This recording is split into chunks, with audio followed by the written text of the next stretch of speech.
En el círculo que estáis viendo ahí en pantalla, vemos la introducción, que ya estuvimos hablando de ello, y después ya empezamos a hablar de las denominaciones cristianas. Hemos hecho un buen recorrido, pero fijaros cómo hemos tardado muchos meses en cubrir la Iglesia Católica y la Iglesia Ortodoxa, las dos primeras grandes denominaciones, aunque hemos hablado de la Iglesia Anabaptista, de los grupos disidentes, de esos pequeños grupitos que no forman parte de las grandes denominaciones históricas, y que lo hemos hecho a propósito porque realmente el curso que estamos entrando ahora es las grandes denominaciones, pero entendiendo, como hemos venido diciendo, que había otros grupitos que forman parte del remanente bíblico.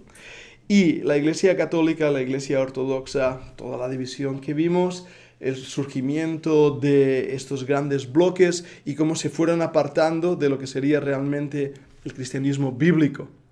Y es importante que estudiemos historia de las denominaciones justamente para entender esto, para entender que cuando la opinión de los hombres, las razones económicas, políticas, toman el lugar que solo le corresponde a la palabra de Dios, nos apartamos del verdadero cristianismo. Por lo tanto, tenemos que centrarnos en la autoridad de la palabra de Dios. Ahora, la semana pasada, si recordáis, o los que no estuvisteis habéis visto el vídeo en la clase ahí en internet, estuvimos hablando de Lutero. Ya entramos en esa reforma protestante. Y cuando el martillo de ese monje golpeó las puertas de la catedral ahí en Gutenberg y ¡pum!, las 95 tesis fueron clavadas. Qué reto y qué gran bendición. Y yo quiero aprender no solo de los eventos históricos, de las cosas que podemos leer en un libro, podemos ver en una película, sino que debemos aprender de la historia para nuestro propio bien espiritual. Y esta es una de las cargas que tengo en esta clase, de que no solo aprendamos datos, que son buenos, fechas, que son buenas, pero que aprendamos lecciones espirituales. Porque, hablando de Lutero mismo, ¿no? Decíamos que no era un hombre perfecto, que tuvo problemas serios, pero que teníamos que entender al hombre en sus circunstancias y en el tiempo en que vivió. Y también hoy os digo que debemos verle como un referente cristiano. Igual que Calvino, y os digo, yo no estoy de acuerdo con todo lo que Calvino dijo o hizo, y tengo mucho que criticar, pero sin duda alguna es un referente en la historia. O John Wesley, o Wycliffe, o otros hermanos que hemos estado viendo, imperfectos, pecadores igual que nosotros, pero que fueron hombres que Dios levantó en el momento histórico para darnos a nosotros toda la herencia espiritual que tenemos.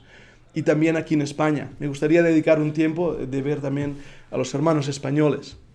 Ahora, para mí el último referente es Lutero. Y Lutero debemos ver su parte positiva y que se convierta en un mentor. Los héroes de la fe, para nosotros, no deben ser los héroes del deporte o los héroes de la política, ¿verdad que sí? O no sé, o artistas que son referencia. Hay una palabra que se llama los influencers. ¿Sabes qué es? Influencers son gente que hace vídeos en YouTube y te enseña cómo debes vivir, cómo debes comer, cómo debes vestir. Las modas son influencers. Y para esta generación, esa gente les está influenciando. Pero para mí como creyente creo que estos hombres nos tienen que influenciar. Y por eso, aunque veamos a Lutero y sus problemas, yo pido al Señor que pueda aprender de él cosas buenas, cosas importantes. Y una de las que aprendo es que fue un hombre de convicciones y fue valiente. Estaba luchando contra el diablo y sus huestes. Estaba luchando contra el Papa y contra todos los cardenales. Estaba luchando contra todas las fuerzas económicas de su tiempo, contra los reyes.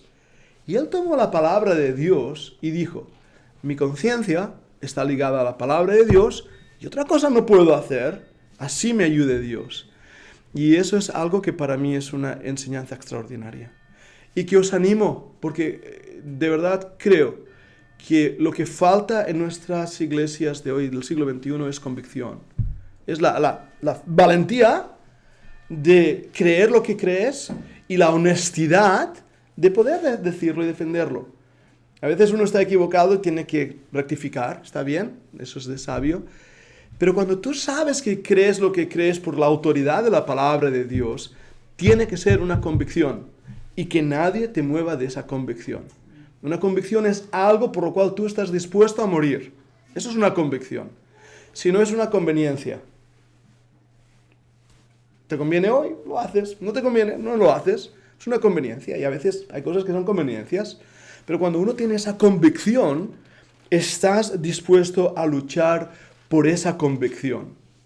Y para mí Lutero es un ejemplo de un hombre de convicciones.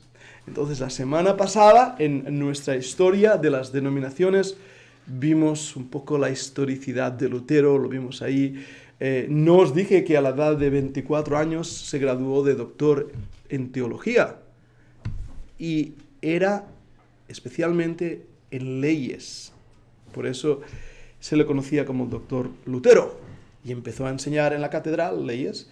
No os dije, creo, cómo se convirtió al catolicismo. Porque este hombre, bastante seguro de sí mismo y pagano, iba con su caballo en medio de una tormenta y un rayo cayó muy cerca de él. Y tuvo tanto terror que empezó a clamar a Santa Ana, que si Santa Ana le libraba, él sería monje. Y Santa Ana le libró, parece. La realidad es que él se hizo monje y 2 años después empezó a enseñar también teología. Y esa promesa le mantuvo con un deseo realmente, un celo de Dios religioso, pero no sabio. ¿A quién nos hace acordar? A mí, a Pablo. A Pablo, ¿verdad? Celo, fariseo en cuanto a la ley, perfecto, pero su corazón estaba tan seguro de sí mismo, tan orgulloso de sí mismo. Y así era este hombre, este Lutero, ¿no? Entonces, cuando el Señor realmente le salva, lo convierte del catolicismo al verdadero cristianismo, es cuando él va ahí al Vaticano y empieza a ver todo lo que hay. Está subiendo las escaleras ahí con sus rodillas sufriendo y viene ese versículo que dice, mas el justo por la fe vivirá. Y eso fue lo que doblegó el corazón de Lutero para aceptar al Señor Jesucristo y la salvación por gracia. Eso es muy importante. ¿Por qué? Alguien ha dicho que la doctrina de la justificación por gracia había dejado de ser predicada en el cristianismo por más de 1000 años. Ahora, no sé si eso era cierto o no. Estamos en el 1517, ahora 1520 más o menos, y hay un gran avivamiento de la predicación que dice salvos por gracia. Dentro de la Iglesia Católica, ¿qué es lo que se enseñaba? Las obras. Las obras, justificados por las obras, justificados por las bulas papales, justificados por dar dinero a la Iglesia. Y Lutero, una de sus luchas principales va a ser las bulas, el abuso del dinero. Eso va a ser una de sus luchas grandes, pero una de sus luchas grandes y su razonamiento es también el purgatorio. Y él va a decir, básicamente, que si Cristo es suficiente para salvar y perdonarme mis pecados, ¿por qué después tengo que purgarlos? ¿O acaso Cristo no ha sido suficiente para mi salvación? Él está atacando las enseñanzas básicas del catolicismo. Y esto va a despertar un movimiento grande en Alemania, donde va a dar inicio a lo que ahora ya tenemos ahí en pantalla, la Iglesia Luterana. La Iglesia Luterana. Antes de seguir adelante en esta historia, si os fijáis en los círculos, tenemos la Iglesia Luterana, la Iglesia Anglicana, la Iglesia Presbiteriana. Entonces, como os he dicho, aquí hemos ido muy despacio, pero a partir de ahora iremos casi a velocidad vertiginosa. Porque a partir del 1517, la Iglesia Luterana, pero va a salir la Iglesia Anglicana, Enrique VIII, va a salir inmediatamente la Iglesia Presbiteriana Calvinista o Reformada, y de repente vamos a ver más adelante la Iglesia Metodista, ya en 1700, con John Wesley. O sea que a partir de aquí van a empezar a salir los grandes bloques denominacionales, muy rápido. Pero la Iglesia Luterana nace y crece de los seguidores de Lutero. Y de hecho, es un nombre utilizado como insulto. Interesante, ¿verdad? Siempre que a los bogomilos, los que seguían a Wycliffe, les llamaban eso un poco milos como insulto. A los cristianos nos llamaron cristianos como insulto. Y ese insulto se convierte en tu nombre de identidad. Y eso que pasó con los que seguían a Lutero, fueron llamados luteranos, pero se convirtieron realmente en ese nombre de identidad. Ahora, vamos a ver. Y siempre me pasa lo mismo con este PowerPoint, que no se pasa. Vamos a ver la iglesia luterana. Vamos a ver qué es hoy en día. Ya hemos visto su historia la semana pasada y esta pequeña introducción nos ha dado el relato de la historia, pero ahora vamos a ver lo que es la iglesia luterana. Lo que cree, lo que nosotros diferimos con ellos, cuál es su situación actual, y nos ayudará a entender mucho más. Y recordad que si hay cualquier pregunta, no os dé miedo preguntar. ¿Cuándo fue creado y por quién los luteranos? 1517, las 95 tesis de Martín Lutero. Es un reto para las enseñanzas católicas. Normalmente marcan el inicio de la Reforma protestante. A Lutero se le conoce como el padre de la Reforma protestante.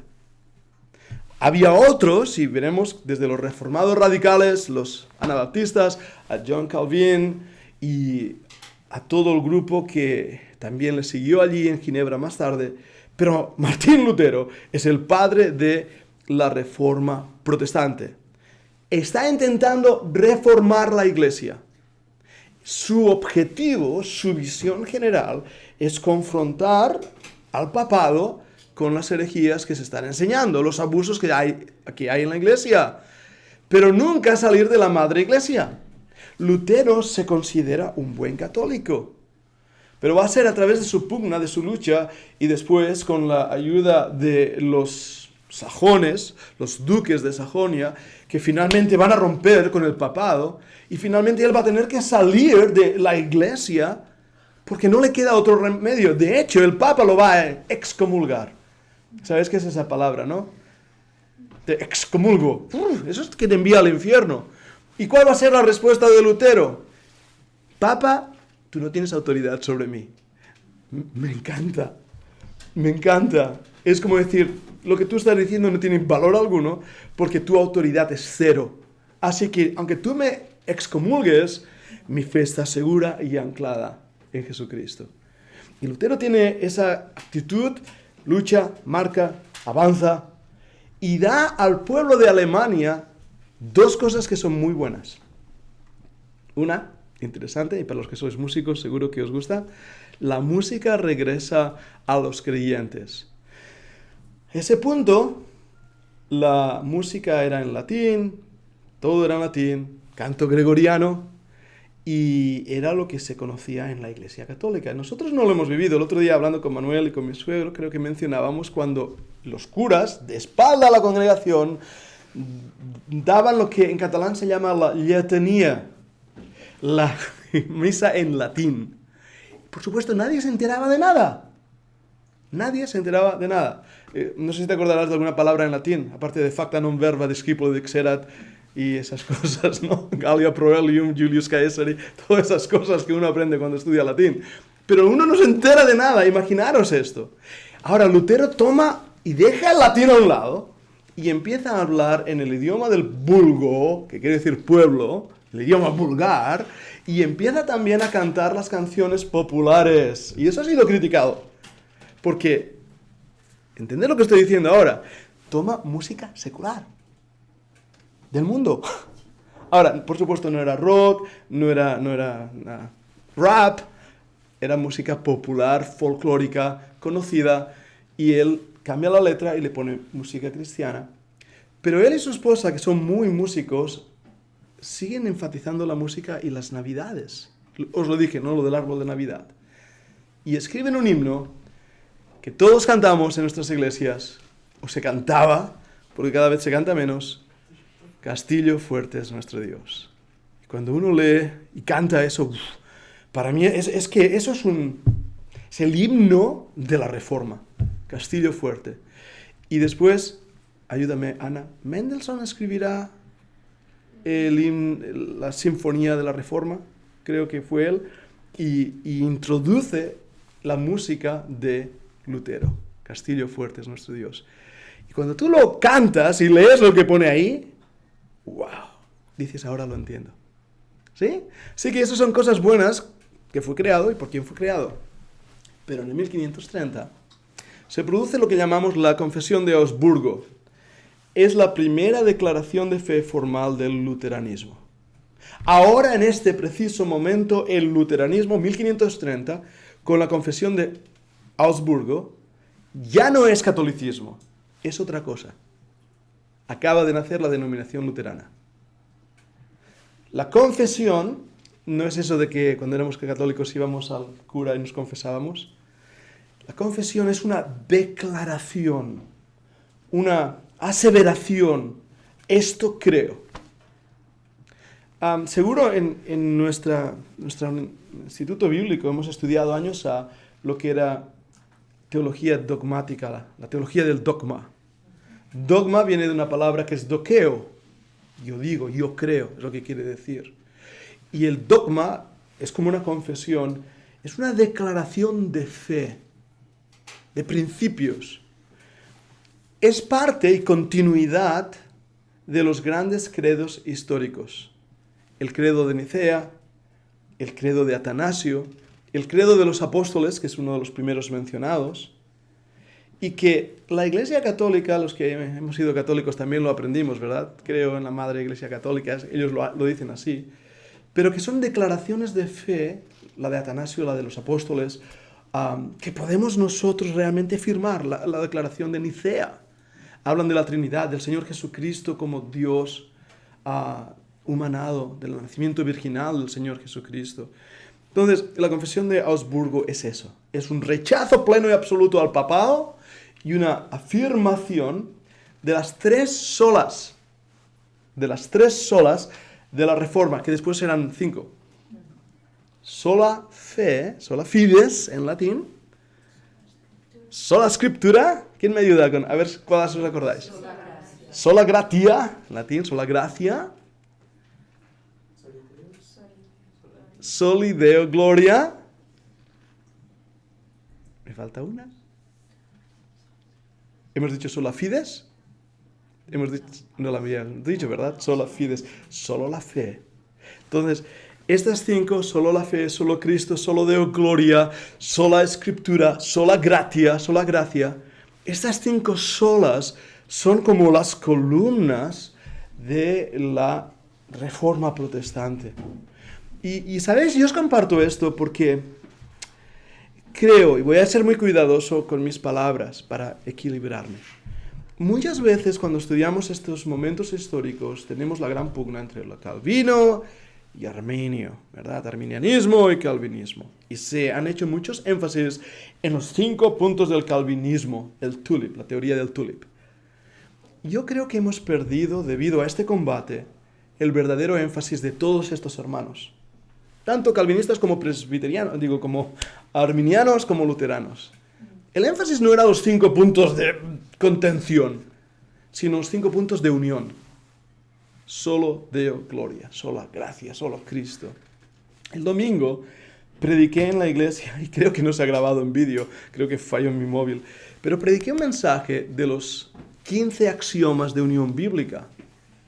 Y es algo que quiero compartir con vosotros estudiando este punto ahora del luteranismo. Y es esto.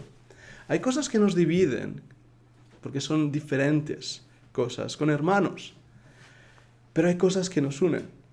Y muchas veces es más importante lo que nos une que lo que nos separa. Entonces tenemos que tener un espíritu muy humilde para no pensar que nosotros somos los mejores y tenemos una visión mejor que nadie y tenemos las cosas más claras que nadie. No podemos tener este espíritu. Tenemos que tener un espíritu de humildad, aún en la diferenciación. Ahora, hay momentos que debemos separarnos. Y los que venís al instituto, sabéis, nuestra iglesia, creemos en separación bíblica. Y como veremos después, yo hoy en día no puedo juntarme a un luterano. Todo y que hay algunos grupos que son interesantes, ahora lo veremos. Porque se han apartado del fundamento bíblico. Pero a la vez tenemos que tener cuidado en darnos cuenta que si yo soy calvinista, ¿verdad? Y conozco a un hermano que no tiene mi posición de 5 puntos, es mi hermano en Cristo. No es mi enemigo. Si yo soy bautista y conozco de Asamblea de Hermanos, es mi hermano en el Señor. Y ambos, si yo soy de Asamblea de Hermanos y conozco a un bautista, es mi hermano en el Señor. Y esa humildad tiene que dar la fortaleza espiritual que tanto necesitamos en nuestros días. Por eso hay axiomas de unión. Y cuando vemos esto, vemos que ya en este momento se estaba trabajando junto en 5 solas delante de un gran monstruo que era la Iglesia Católica. Luego vendrían las divisiones. Ahora, vamos a seguir con nuestro luteranismo. Después daré tiempo para preguntas, así que irlas, si pensáis algo, apuntarlo de preguntas para último momento en clase, y así también no pierdo el hilo de la clase. Pero, ¿cuántos adherentes tiene? 80 millones en todo el mundo. Es mucha gente, ¿eh? 80 millones. Sí, gracias, pues. Son mucha gente. 6.5 millones en Estados Unidos. Los datos que tengo son de Estados Unidos. Ahora, yo estoy usando información hay una plantilla muy bonita, impresa, con muchos datos, y ahí estoy sacando datos, pero son datos que vienen de Estados Unidos. Por lo tanto, no puedo saber cuántos hay en España. ¿Luteranos, iglesias luteranas en España? Pocas. Pocas, ¿verdad que sí? Pero son 80 millones en todo el mundo. O sea, es una iglesia, una denominación, perdonadme, no he usado bien ese término, una denominación importante. Ahora, ¿qué creen? ¿Cuál es la posición? Ya sabemos que Lutero la crea, ya sabemos que los seguidores de Lutero serán llamados luteranos, y ya sabemos que establecen una confesión de fe, la de Estrasburgo, y ahora ellos tienen una creencia. ¿Cuál es su creencia? Mirad esto, es interesante. Solamente las Escrituras, el testigo autoritativo al Evangelio, algunas partes más directamente o plenas que otras, pero solo Escritura. A diferencia de la tradición católica, que cuando Lutero estaba con la Iglesia Católica siempre era lo que la Biblia dice y lo que el Papa dice ex cátedra, con la autoridad de la palabra de Dios. Ahí cambia la cosa. La autoridad de la palabra de Dios no es la autoridad del Papa. Son dos cosas diferentes. Y Lutero, todos sus seguidores, van a decir solo Escritura, igual que nosotros. Pero esta parte, algunas partes más directamente o plenas que otras, es lo que el luteranismo actual cree. Y veremos cómo el luteranismo ha ido apartándose incluso de lo que Lutero enseñaba y dividiéndose entre los liberales luteranos y los conservadores luteranos. Y los liberales dicen, bueno, es que la Biblia es un libro un poco pasado de moda, escrito en otra generación y en otro sistema y en otro tiempo, entonces contiene errores. Y tenemos que tener cuidado con eso. Porque en el 1901, aproximadamente 1900, de entre las iglesias luteranas aparecerá la neoortodoxia. Y ellos van a decir que la Biblia contiene la palabra de Dios. ¿Qué quiere decir esto, que contiene la palabra de Dios? Que está por ahí la palabra de Dios, pero vete a saber lo que es. Y que la Biblia tiene errores. Y la neoortodoxia va a estar tristemente puesta en adelante por muchos que eran luteranos. Os van a sonar nombres, y algunos de ellos conocidos como Bonhoeffer, que creo que fue muerto por Hitler en su persecución. Karl Barth, un hombre de pensamiento, un teólogo extraordinario, pero neortodoxo. Y ellos van a salir de esos contextos protestantes. Por eso vais a ver esto en las declaraciones luteranas actuales. Otra cosa, en cuanto a las Escrituras. Los conservadores dentro del grupo ven las Escrituras como inerrantes. Y nosotros también. ¿Ves? Ahí hay una similitud. ¿Qué quiere decir inerrante? Libre de error. La Biblia no yerra en ninguna materia. No solo en cuanto a la salvación, sino en cuanto a la ciencia, la historia. No hay errores en la Biblia. Y si hay una contradicción con lo que la ciencia dice, el problema lo tiene la ciencia, no Dios. Entonces, ellos también creen esto. Otra cosa, aceptan el canon protestante de 27 libros en el Nuevo Testamento y 39 en el Antiguo. O sea, que han rechazado los libros deuterocanónicos, libros apócrifos, algunos de ellos de valor histórico, que nos pueden dar algunas enseñanzas e información histórica, como Primera y Segunda de Macabeos. Algunos, como el capítulo 13 del libro de Daniel, que habla de la princesa y el dragón, lo cual no se encuentra en las Escrituras. Algunos, como Judith, no nuestra Judith, sino la apócrifa. Son libros que podemos dejar a un lado. Pobre Judith. Pero por lo demás creen en lo que es este canon bíblico que nosotros también, y justamente los 39 libros del Antiguo Testamento son los mismos libros que los judíos aceptan en diferente posición. Eso tenemos que aclararlo, y por eso también a lo mejor no recuerdo cuántos eran, Manolo, ahora mismo, pero no sé si son más de 39 o menos, no me acuerdo, pero son los mismos, es el mismo contenido en diferente posición. Ahora, ¿quién es Dios para un luterano? Bien, es el Creador, el único, el Señor de todo, existiendo eternamente como Trinidad, Padre, Hijo y Espíritu Santo. Creen igual que nosotros los luteranos. ¿Por qué? Recordad que Lutero cree en la autoridad de la palabra de Dios, cree en los grandes fundamentos de la palabra y las grandes doctrinas. Y eso es lo que va a enseñar a los que van a seguir adelante. ¿Quién es Cristo? Es el eterno Hijo encarnado. ¿Estamos de acuerdo? Bien. Plenamente Dios y plenamente hombre. Eso es lo que defendieron concilios, que el de Atanasio mismo, ¿ah? Y él lo sigue defendiendo. Concebido y nacido de la Virgen María. ¿Creemos nosotros eso? Por supuesto. Murió en la cruz por nuestros pecados. Bien. Y resucitó corporalmente. Lo que él cree, lo que Lutero enseña, es que él ascendió a los cielos. La resurrección, el poder de la resurrección. Esto es fundamento bíblico. En esto, la iglesia actual luterana cree esto. Por lo tanto, podemos decir, creemos igual. ¿Ves? Ahí hay similitudes. Vendrá otra vez en gloria a juzgarnos. Es cierto, pero ¿qué echáis de menos? Me estoy adelantando porque lo he puesto más al final. ¿Qué estáis cuando dices, y vendrá otra vez en gloria a juzgarnos? Y vendrá otra vez en gloria. Falta el arrebatamiento. En escatología son muy diferentes a nosotros, porque su interpretación escatológica viene como heredad de Agustín de Hipona, donde él va a decir que eso del milenio es simbólico y de este tipo. Porque Lutero, recordad, quiere reformar la Iglesia Católica.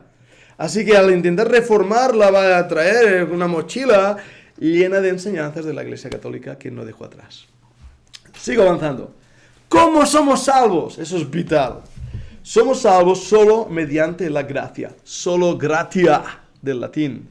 Cuando Dios nos imputa, la imputación, esa palabra la entendáis, es una palabra muy técnica, muy teológica. Imputación quiere decir que Dios pone en nosotros su justicia. Nos declara justos. Y por eso delante de Dios yo he sido justificado por la fe sin obras.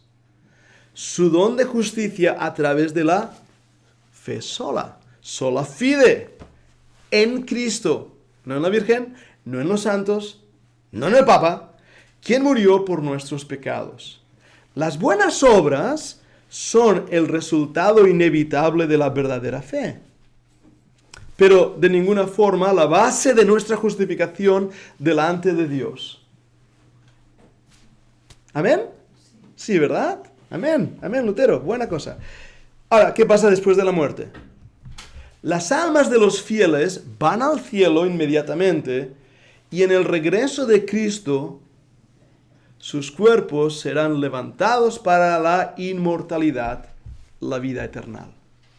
O sea, creen en la resurrección de los santos, creen en la vida eterna, creen que la resurrección será cuando Cristo regrese. No creen en el rapto. No lo ven de esta manera. Las almas de los malvados, después de la muerte, son enviadas directamente al castigo eterno del infierno. Hay un juicio Eso sí, lo creen, pero son enviadas al infierno. Igual que nosotros, básicamente. Hay un juicio para los que rechazan a Cristo, hay salvación eterna para quien acepte. ¿Qué es la iglesia? La iglesia es la congregación de creyentes. Amén. Aunque mezclados con los perdidos. Ups.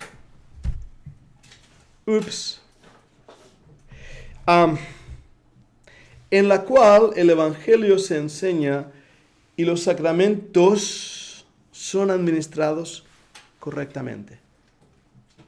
Ahora aquí hay una luz roja, empieza a haber una luz roja. Y una luz roja que en los tiempos de la Reforma va a haber los reformados radicales que van a decir que la iglesia está compuesta solamente por salvos.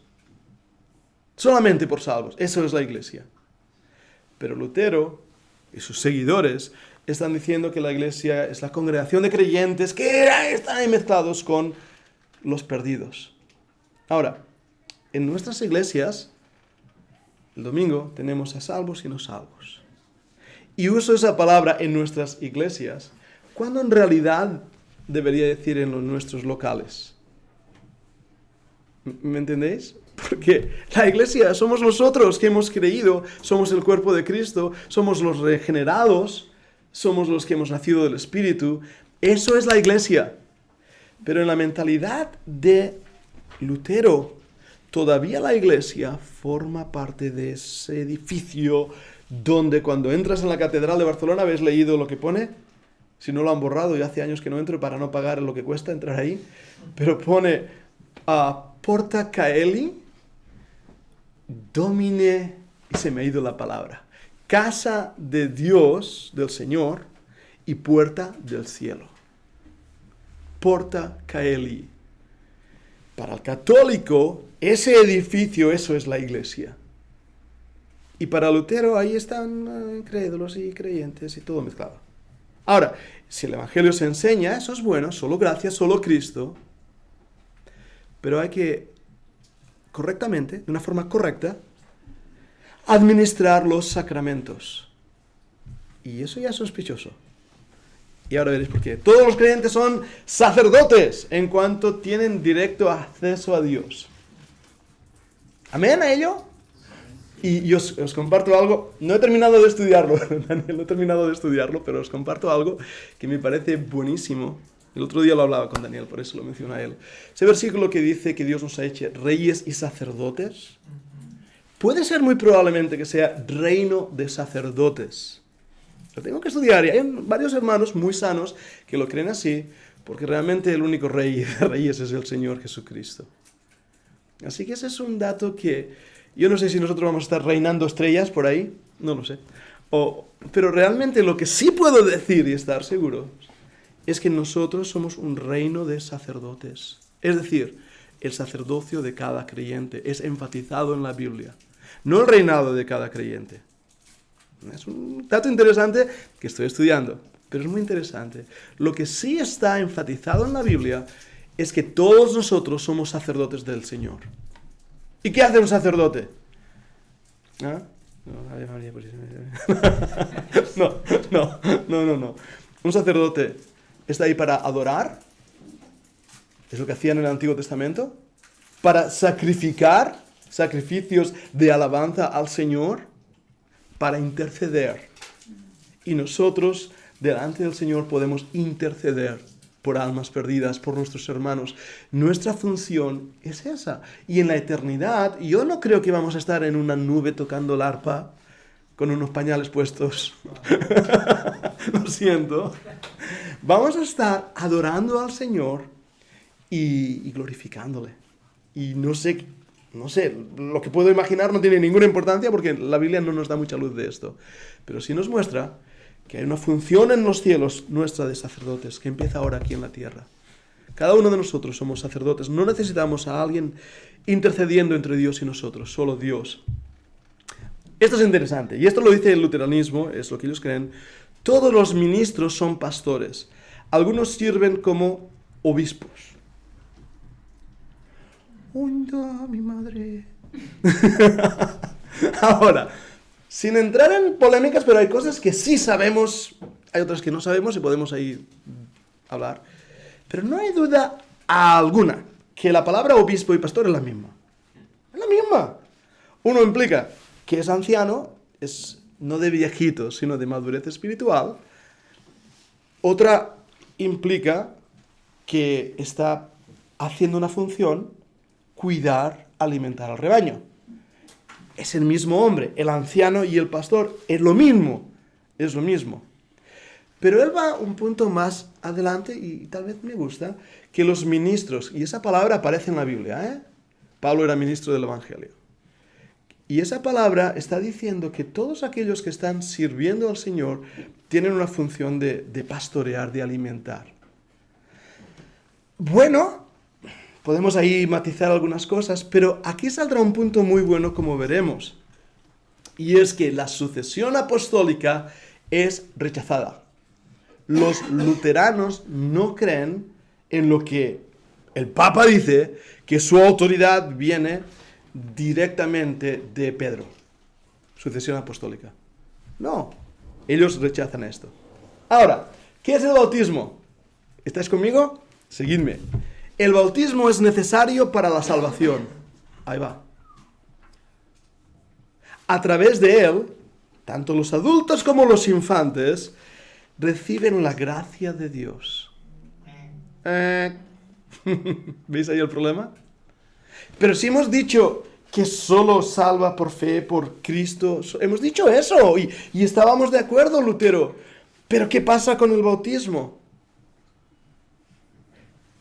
Y aquí es donde Lutero, como ahora veremos en lo siguiente, juega un poco de ambigüedad.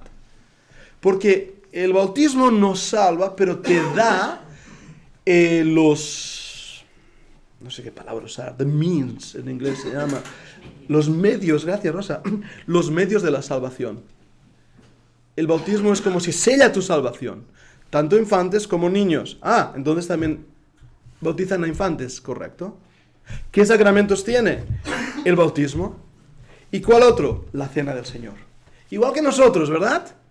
Pero mira esto de la cena del Señor, que es complicado. El pan y el vino permanecen siendo pan y vino. Bien. Pero también se convierte verdaderamente en el cuerpo y la sangre del Señor. La manera que ellos lo explican es que el cuerpo y la sangre del Señor literal está bajo, con, son las palabras que ellos usan, el pan y el vino. Entonces, esta postura es ambigua.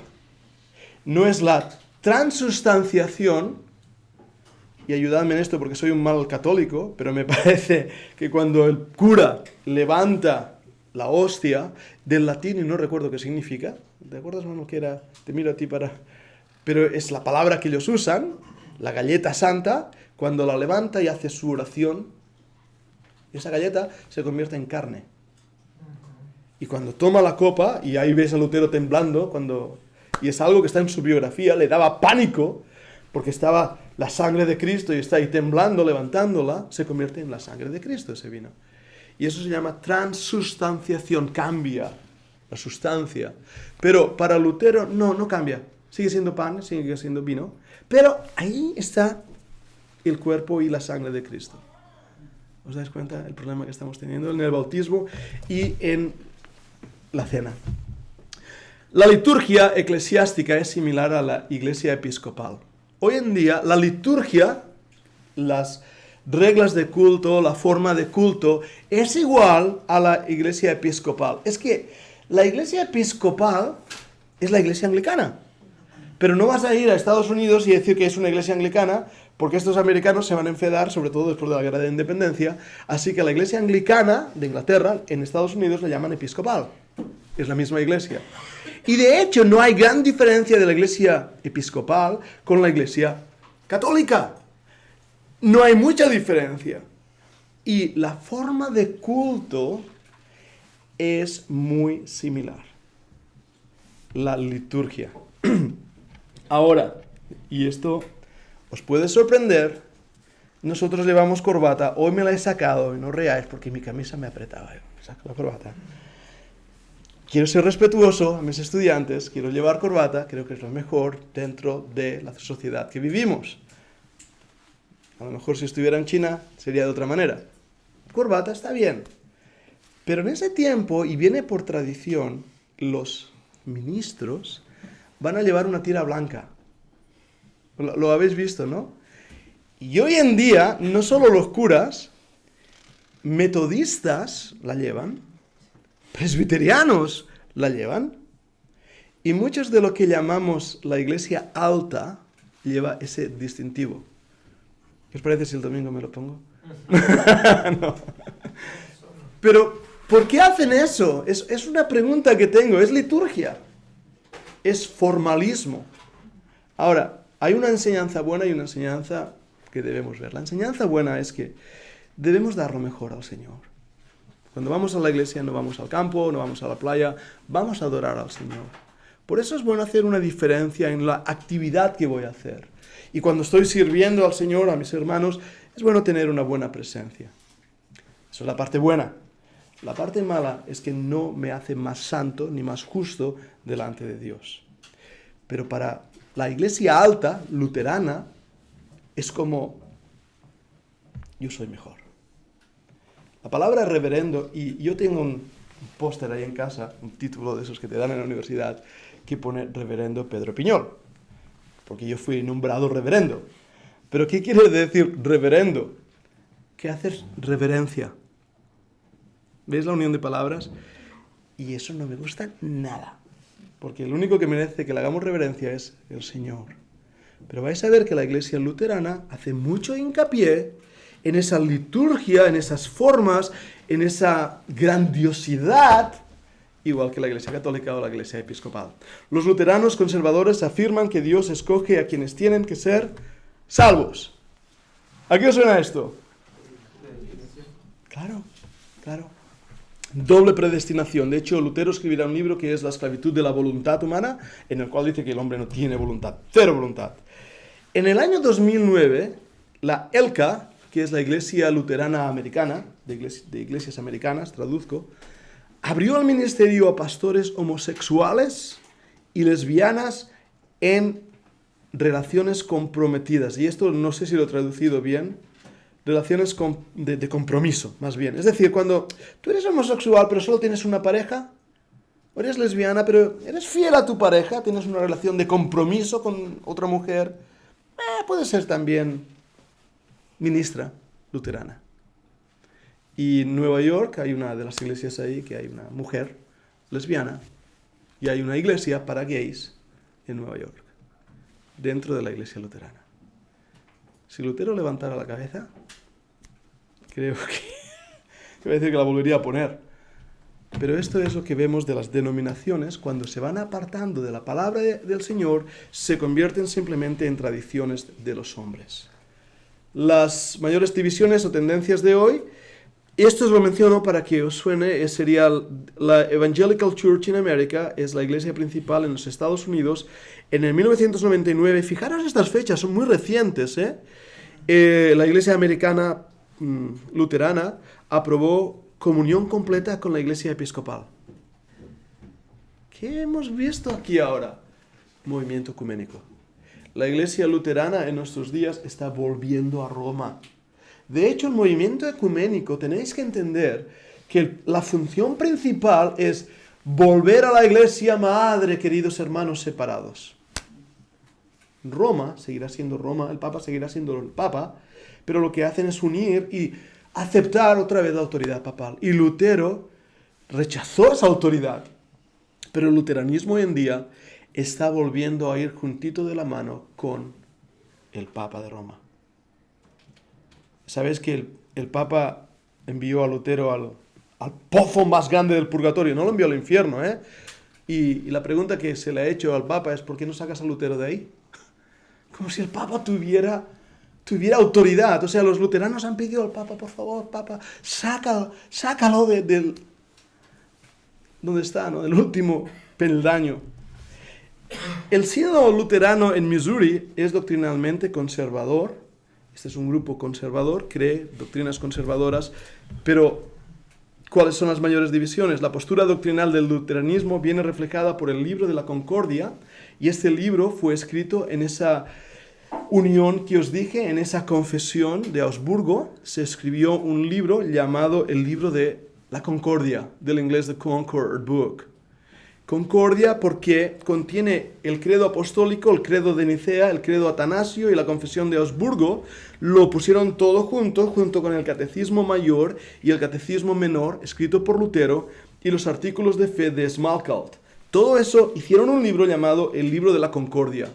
Y como estos credos son sanos, son conservadores, tienen una postura conservadora. Algunas iglesias luteranas, no todas. Bien, voy a ir rápido ya en esta parte. Debido a que la mayoría de iglesias luteranas siguen este libro, tienen una postura muy similar y conservadora, pero otros grupos han tomado posturas más liberales. Desacuerdos que tenemos con los luteranos. Entre los grandes desacuerdos que podemos tener con las iglesias luteranas encontramos los siguientes puntos. Número 1, la consustanciación, qué palabra he leído ahí. La consustanciación. Cristo está presente con él y bajo la cena del Señor corporalmente. Eso nosotros no podemos aceptarlo. ¿Sabéis nuestra postura, verdad todos? La cena del Señor es un símbolo de lo que el Señor hizo por nosotros. Es un símbolo. La cena del Señor y el bautismo son medios de gracia por el cual el creyente adquiere salvación, perdón de los pecados y comunión con Dios. Y esto es lo que enseña la iglesia luterana, que cuando tú tomas la cena del Señor, por ejemplo, tienes salvación, perdón de los pecados y comunión con Dios. ¿No habías dicho que era por fe? ¿Cómo ahora me obligáis a hacer un ritual casi de misa para tener salvación? El bautismo infantil. Nosotros no podemos aceptar el bautismo infantil. No lo vemos en las Escrituras. Creo que un niño puede ser salvo. De verdad lo creo. Y al contrario, creo que ellos no son como los mayores. Son muy tiernos. Dejad que los niños se acerquen a mí. Pero el bautismo no salva. El bautismo es una muestra de lo que ha cambiado en mi corazón. Que he creído en el Señor Jesucristo. También el amilianarismo. No creen en el rapto, no creen en el milenio. Nosotros no podemos estar de acuerdo con estas enseñanzas. La iglesia local es la unidad básica del gobierno luterano, pero además tienen sínodos. Y ahí viene la trampa, porque nosotros, iglesias bíblicas, asamblea de hermanos o bautistas, sobre todo los bautistas, somos independientes. ¿A que sí? Independientes. Pero ellos tienen sínodos. La palabra sínodo quiere decir andar junto con. La iglesia local es la unidad, pero tienen propiedad de sus iglesias, escogen a sus pastores. Los sínodos lo que hacen es hacer grupos de pastores o representantes laicos. Hay diferencia entre lo laico y lo sagrado. Los que son pastores y los que no. Entonces, esos sínodos son los que realmente gobiernan las iglesias luteranas. ¿Me he saltado eso? Vale. Algunas veces un conjunto de sínodos forma una conferencia. No tiene nada que ver con llamar por teléfono, ¿eh? La palabra conferencia es un grupo de sínodos que se reúnen, diferentes grupos regionales o nacionales, para llegar a unas conclusiones. Y ahora os menciono los que hay, y os haré una observación. American Association of Lutheran Churches, Association of Free Lutheran Congregations, Church of the Lutheran Brethren of America, Evangelical Lutheran Church in America, Evangelical Lutheran Synod. Lo he leído rápido, ¿eh? Pero quiero enfatizar algo que os va a sorprender. ¿Qué veis ahí la palabra en inglés? Evangelical, Evangelical. ¿Cómo se llaman nuestras iglesias? Iglesia Evangélica de Castellbisbal, Iglesia Evangélica de Sardañola. Utilizamos el término evangélico porque es un término popular aquí en España que todo el mundo conoce, pero no nos damos cuenta de dónde viene. Porque la iglesia evangélica es el nombre que se le daba a los luteranos. La palabra evangélica viene de las iglesias luteranas que empezaron en esos años, que hacían énfasis en el evangelio. Por eso, es un término muy genérico. Aquí en España dices evangélico y no sabes lo que son hasta que entras. Pero entonces vienen esas etiquetas distintivas para decir, bueno, soy evangélico, pero un momento, soy de las asambleas de hermanos. Soy evangélico, creo en las cinco solas, pero soy bautista. Soy evangélico, pero soy bíblico. De ahí vienen esas terminologías. Evangélicos como protestantes. Sí, y es similar. Son palabras que a lo largo de los años han ido cambiando de uso. Se llamaban protestantes porque hicieron una protesta delante de la reina de Inglaterra. Se llamaban reformados porque querían reformar la iglesia. Se llamaban evangélicos los seguidores de Lutero, no se llamaban luteranos, ellos se llamaban evangélicos porque querían enfatizar los evangelios. Se llamaban anabaptistas porque querían volver a bautizar. Y de esta manera vamos usando nombres que al final pierden incluso su distintivo para simplemente ser familiares. Aquí otra, la de Missouri. Entonces, esto es como está actualmente la iglesia luterana, las asociaciones más grandes en Estados Unidos. En Alemania, todo el mundo, la iglesia como aquí católica, allí es la luterana. Es muy triste decirlo, los nazis fueron apoyados por la iglesia luterana. Y la iglesia luterana hoy en día tiene varios grupos, unos con una doctrina más o menos conservadora, pero otros grupos que se han ido apartando de la verdad.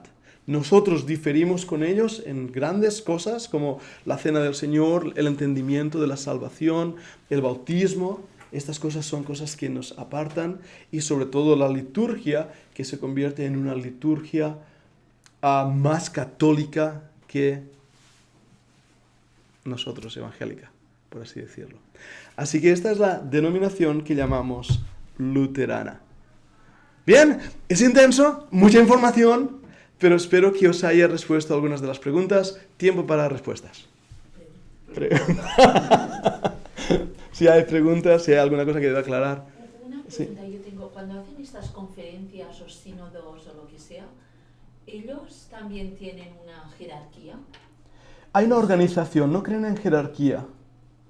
Porque claro, el Papa era jerárquico. Y como habéis visto, ellos creen que todos los ministros son pastores. Y hay algunos que son obispos, bishops, los van a llamar. Entonces, es aquello, y nos pasa a nosotros, queramos o no, y a veces yo lo tengo que recordármelo a mí mismo, que claro, es el pastor de la iglesia. Parece que somos, no sé, algo más. No, somos un hermano más, somos una ovejita más. Lo que pasa es que Dios nos ha dado un don para poder servir en la iglesia, el don de pastor. Entonces esto tenemos que verlo. Pero para ellos sí que hay una autoridad. En el momento que le das el título de reverendo, ya hay una autoridad ahí, y hay una jerarquía. Sí. Pero entonces las congregaciones son independientes. Son independientes, por lo que tengo entendido, incluso poseen cada congregación sus iglesias, sus edificios. La congregación tiene voto, tiene representación, pero entonces están los sínodos. Y claro, ahí es donde hay que ir con cuidado. Porque cuando hay un sínodo es muy fácil que ese sínodo esté gobernando sobre las iglesias que están debajo. Sí. ¿Más preguntas, Dani? Sí. Antes has hablado que Lutero promulgó lo de las 5 solas como entidad de fe, o sea, como idea general de lo que dice la escritura. Luego has dicho, no habíamos quedado en que no era, o sea, en cosas que tú has dicho luego. Sí, ¿qué ha pasado, no? ¿Qué ha pasado? Que han tergiversado un poco lo que Lutero estaba diciendo, o el mismo Lutero no tenía muy bien claro. Muy buena pregunta. Lo que decía la escritura. Sí. ¿Peligra la salvación de estas personas? Buena pregunta. Primeramente, contestarte esa primera parte de la pregunta. Lutero va a defender de esas 5, va a defender 3. Básicamente la salvación por fe, la justificación por la gracia y solo Cristo. Esa va a ser su gran defensa, esas 3 solas. Después con Calvino y con los radicales y con todo el conjunto de reformados protestantes van a ser esas 5 solas. Entonces, los seguidores de Lutero al principio van a abrazar esas solas. Pero a lo largo de los años, hasta la actualidad, hasta hoy en día, muchas de la herencia espiritual y de las enseñanzas de Lutero lo han tirado por la ventana. Entonces encontramos hoy iglesias luteranas como las que os hablaba de Nueva York, que creen en que una persona lesbiana o homosexual puede también ser ministro del Evangelio. Solo Dios conoce los corazones de quién es salvo y quién no. Yo solo puedo juzgar fruto. Pero el fruto me indica que no hay salvación ahí. Porque si una persona ha tirado por tierra todo lo que la Biblia enseña, entonces no puede ser salva. Y eso es lo que ha pasado con la iglesia luterana, que al final se convierte en una tradición de los hombres. Y Que dejaron de ser bíblicos. correcto, ahí está, que se convierte en una tradición. Y corremos el mismo peligro las iglesias evangélicas, los Amish, y podremos hablar un poquito de ellos. Los Amish vienen de los anabaptistas, como los cuáqueros, y los menonitas proceden todos de los anabaptistas. Pero un Amish hoy en día, yo no creo que sean salvos. Es todo tradición de los hombres. Ahora, una vez más, Dios conoce los corazones y podemos llevarnos algunas sorpresas cuando lleguemos al cielo. Pero el fruto me indica que no. No sé si te contesta eso. Samu, ¿qué pregunta tienes? Bueno, era eso un poco sobre el tema de la salvación, pero lo has contestado ahora. O sea, que igual los primeros años sí que había hermanos en esas iglesias, ¿no? Pero luego ya, si realmente ahora abrazan toda la doctrina actual. Claro, unido otra vez con los católicos, con los episcopales, con la liturgia, con esta necesidad de tomar la cena para poder llegar a alcanzar la salvación, han ido dejando las enseñanzas Mi experiencia de primeras. entrar a una iglesia luterana en Alemania fue una iglesia Sí. católica sin imágenes. Sí, Es una iglesia católica igual, pero sin imágenes. La Bien. única diferencia. No se veía, no sé, llamarlo raro, pero como que no se veía la luz del evangelio, no se veía ese... y qué bueno que pudiste ir a verla, porque lo hago con los jóvenes americanos que vienen.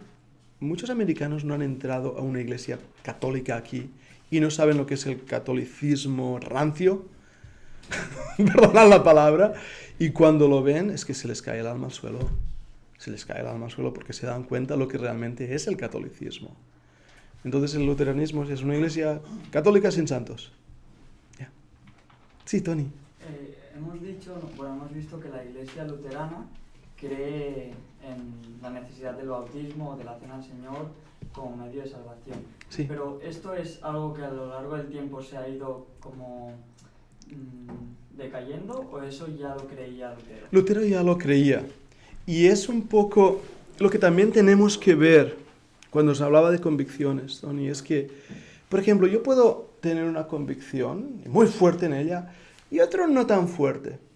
Entonces, mis hijos van a ver esa convicción fuerte y van a decir, papá creía esto fuertemente, pero lo otro no era tan importante. Como no era tan importante, van a dejar de darle importancia.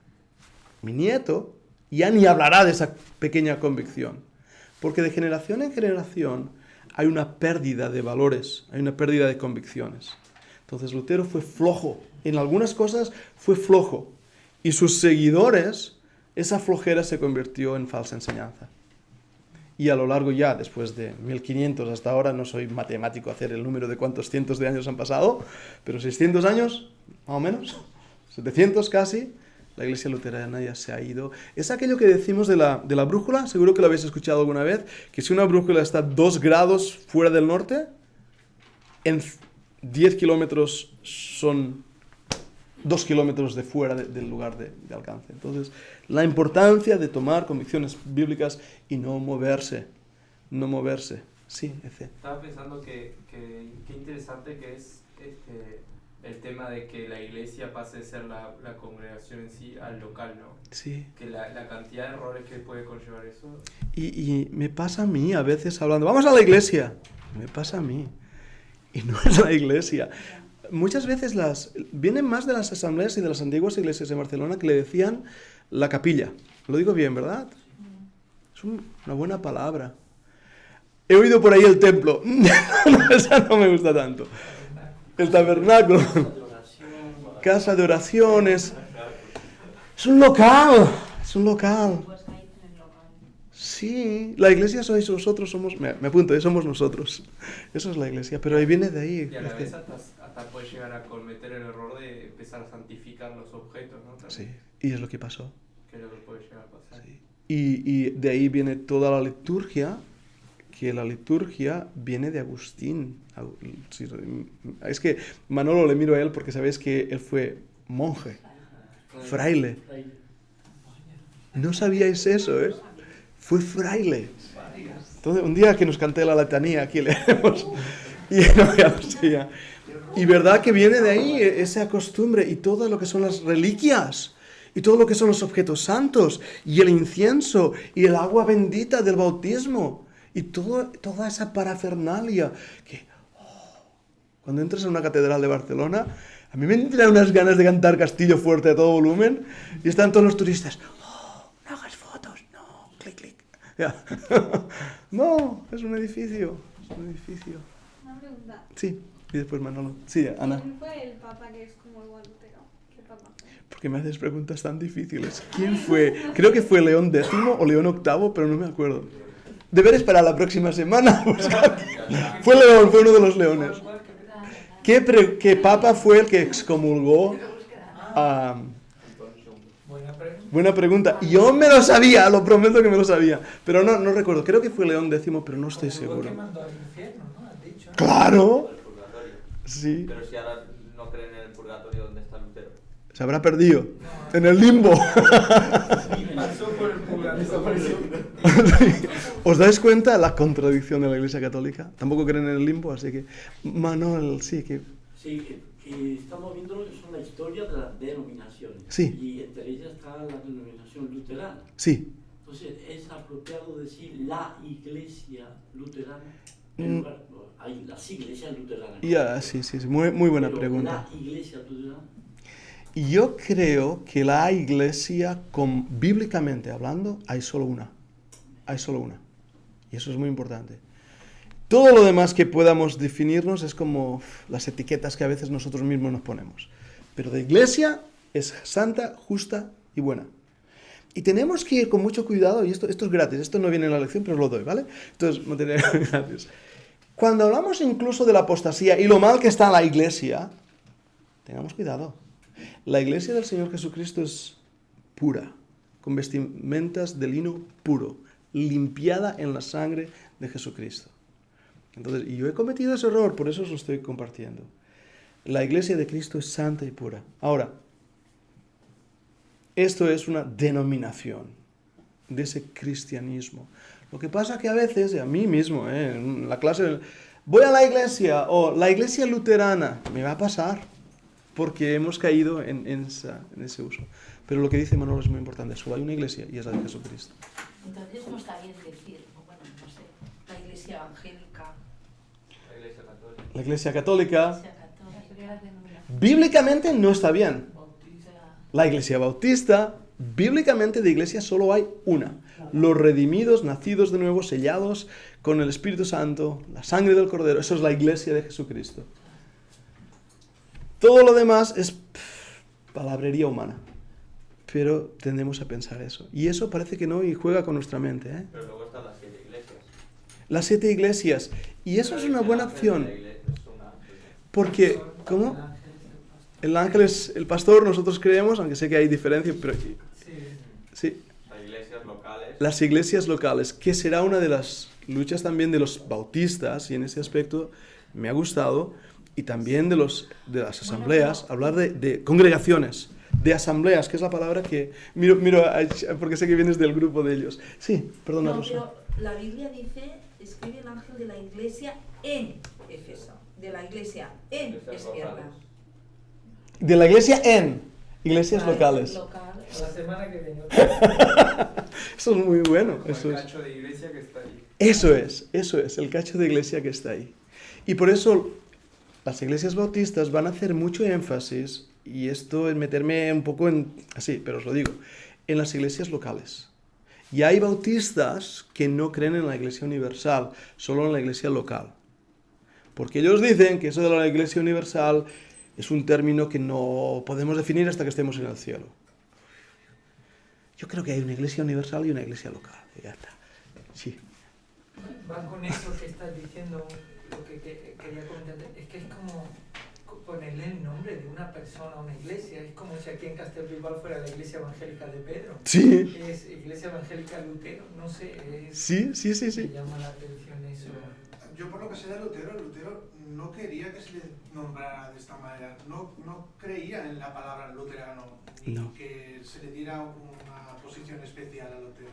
No. De hecho, a mí, estudiando la historia de Lutero, me da un poco de rabia porque Lutero hizo cosas en medio de una situación en la que fue ayudado por los gobernantes, pero por motivos económicos. O sea, la Iglesia Católica estaba saqueando literalmente a todos los pueblos de la nación alrededor de Lutero, y las enseñanzas de Lutero a los gobernantes y a los feudales y a los reyes de alrededor, pues les fue de perlas para abrazar esa posición. Y por eso tuvo éxito Lutero, que luego ya tuvo sus otras cosas Lutero, ¿no? Sin embargo, a todos los pre-reformadores anteriores no se les da tanta bola como a Lutero. A mí me da un poco de rabia eso. Y a mí también, sí. Que haya gente alrededor de Lutero que haya trabajado tanto más que él por la edificación de la iglesia bíblica y por el evangelio, y sin embargo Lutero es el rey del mambo en ese aspecto, ¿no? O sea, pienso que no sé. Sí, qué cierto que es lo que Daniel está diciendo, y es así. Y es muy humano, y con esto termino, que sé que se nos va el rato, pero recordad la historia de David y Goliat. Se presenta Goliat delante de todo Israel, viene el pequeñajo de David, ¡pum!, le pega una pedrada, ¿y qué dice Israel? Israel ha vencido. Estoy parafraseando la historia para hacerla corta. No dice el rey David o David, el pequeño David, Israel ha vencido. Y la actitud humana es esa, necesita a alguien que tome el liderazgo, y cuando ese líder vence, hace dos errores. Uno, exaltarlo, mal, pero la otra es una victoria nuestra, cuando todos estamos en el campo con un miedo en las tiendas, ¿no? Y eso es lo que pasó con Lutero. Fue aprovecharse, la gente estaba harta del papado, harta de los abusos del papa, los reyes sajones estaban hartos de todo eso, era un señor feudal más, se levanta este monje, es el único valiente que es capaz de decir que el rey va desnudo. ¿Sabéis el cuento, verdad? Del rey va desnudo. El rey va desnudo, y todos, ¡ah, sí, el rey va desnudo! Muy bien. Por fin ha dicho a alguien que lo estaba. Y aprovecharon eso. Y después vino todo lo que hemos visto en la historia. Y lo que aprendemos de la historia es que no aprendemos de la historia. Así que espero que esta clase os haya sido de bendición, de ayuda. Orad por mí, yo quiero seros de bendición y de ánimo. Y sé que a veces las clases son intensas, tienen que serlo. Esto no es un estudio bíblico de escuela dominical. Esto es un instituto bíblico. Y aquí venimos a estrujar el cerebro y a aprender y a pensar y a hacernos preguntas y a animarnos. Así que eso creo que sea de mucha bendición. Muy bien, pues voy a terminar aquí.